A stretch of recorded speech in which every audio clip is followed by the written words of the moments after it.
Assalamualaikum warahmatullahi wabarakatuh. Sampurasun. Wilujeng tepang deui sareng ibu di dieu dina pangajaran bahasa Sunda kangge kelas 12 semester hiji. Dinten ayeuna urang bakal ngalajengkeun materi anu minggon kamari. Materi dinten ayeuna nyaeta ngeunaan kalimah langsung jeung kalimah teu langsung. Sateu acana mudah-mudahan hidup sadaya di bumi aya dina kaayaan anu sehat walafiat. Mawi hidup sadaya tiasa ngabandungan ieu materi kalayan daria sinareng soson-soson. Urang lajeng wae nya kalimah langsung. Drama ieu ngalajengkeun tina materi drama salarasna nya. Drama teh diwangun ku paguneman atanapi dialog. Ari nu ngaranna paguneman tangtu diwangun ku kalimah langsung jeung kalimah teu langsung nu diomongkeun ku hiji palaku ka palaku liana silih tempas. Janten upami dina drama tangtos aya nu namina dialognya percakapan gitu. Nu namina drama pasti aya percakapan. Tah dina percakapan eta dina paguneman eta tangtos diwangun ku kalimah langsung jeung kalimah teu langsung. Nah nu mawi si palaku teh silih tempas gitu. Lajeng deui di dieu kalimah langsung. Kalimah langsung nyaeta kalimah nu nuduhkeun ucapan langsung. Biasana mangrupa cutatan nu diwatesanan ku lentong atawa tanda baca. Nah, aya sawatara syarat nuliskeun kalimah langsung di antarana wae. Nah, janten upami urang ngadamel kalimah langsung gitu nya atanapi nyatetkeun kalimah langsung aya sawatara syaratna. Tah ieu sadayana aya 5 nya. Anu kahiji atanapi nu A pikeun misahkeun cutatan langsung tina bagian sejen dina kalimah ditandaan ku tanda baca koma gitu nya. Janten upami urang ngadamel kalimah langsung di dieu biasana aya tanda koma. Tah Bu Putri ngawartosan koma.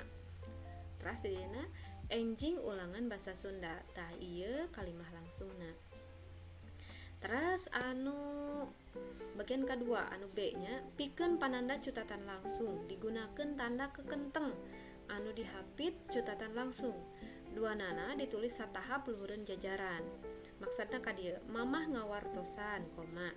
Di dieu aya tanda kekenteng 2, aya tanda petik 2. Tah ieu nu nandakeun kalimah langsung di dieu nya. Tanda petik 2 di luhur ditulis satahap luhureun jajaran. Tah ieu kedah ditulis kieu nya upami anu langsung nama. Kedah nganggo tanda petik atanapi tanda kekenteng upami dina basa Sundana. Teras katangtosan anu katilu anu C tanda baca pananda tungtung kalimah saperti titik, tanda tanya jeung tanda panyeluh ditulis jeroen kekenteng upama eta kalimah teh rengse dina bagian cutatan langsung. Jadi ulah aya titik deui satutasna kekenteng. Nah maksudna ka dieu manehna nanya koma. Di dieu tanda petik 2 tanda kekenteng 2 saha nu rek indit kata sik teh. Ieu tanda tanya di dieu lebetna dilebetkeun ke kentang henteu disimpen di luar henteu di dieu.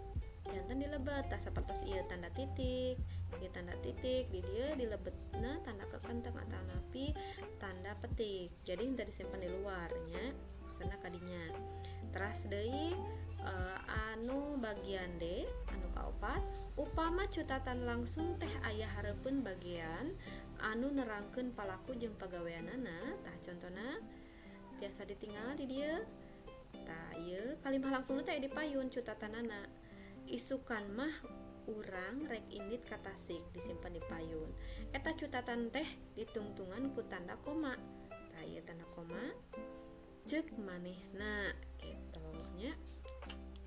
Salajengna deui anu salajengna nu kalima aksara kahiji di awal kalimah langsung ngagunakeun aksara gede.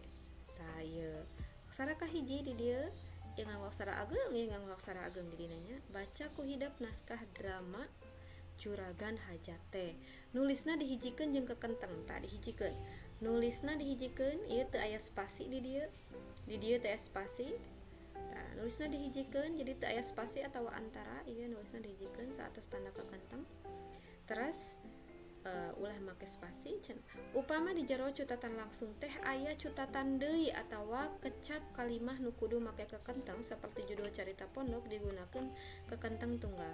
Tah upami aya deui cutatan di dieu sapertos ieu Juragan Hajat Baca ku hidap naskah drama Juragan Hajat teh. Tak iya nganggo tanda kekenteng anu hiji. Di dia tanda petik hijinya ente dua kan atas dia dua. Nah iya dua tadi dia dilebetna nu hiji gitu. Tak iya tanda panyelup dilebetnya ente disimpan di luar. Tah eta sapertos nama syarat nuliskeun kalimah langsung teh. Mudah-mudahan hidup ngartosnya lajeng deui kalimah teu langsung. Ari nu disebut kalimah teu langsung nyaeta kalimah nu nuduhkeun ucapan teu langsung. Biasana tanpa nyutat deui kecap-kecap panyaturna janten teu aya tanda kutipan atanapi teu aya tanda kekentengan pamilina kalimah teu langsung mah. Tapi diganti ku ungkaran nu tangtu sapertos kieu contona. Burani nitah meresan buku dina lomari ka budakna. Nah, Burani nitah meresan buku dina lomari ka budakna. Terus contoh nu kadua, manehna nyarita yen isukan mah moal asup ka sakola. Nah, gitunya eta kalimah langsung. Janten dicaritakeun deui nya, diparaprasekeun gitu pami istilah nama gitulah. Maranehna nyarita yen. Tah biasana ciri tina kalimah teu langsung mah sok aya kecap yen. Pami dina bahasa Indonesia mah bahwa. Ciri tina kalimah teu langsung tapi teu sadaya kalimah aya yenan oge gitu. Tah, deui kalimah langsung teh bisa dirobah jadi kalimah teu langsung gitu deui sabalikna. Kalimah teu langsung bisa dirobah jadi kalimah langsung. Titenan contoh ieu di handap. Buka buku kaca 23. Saur bu guru ka barudak.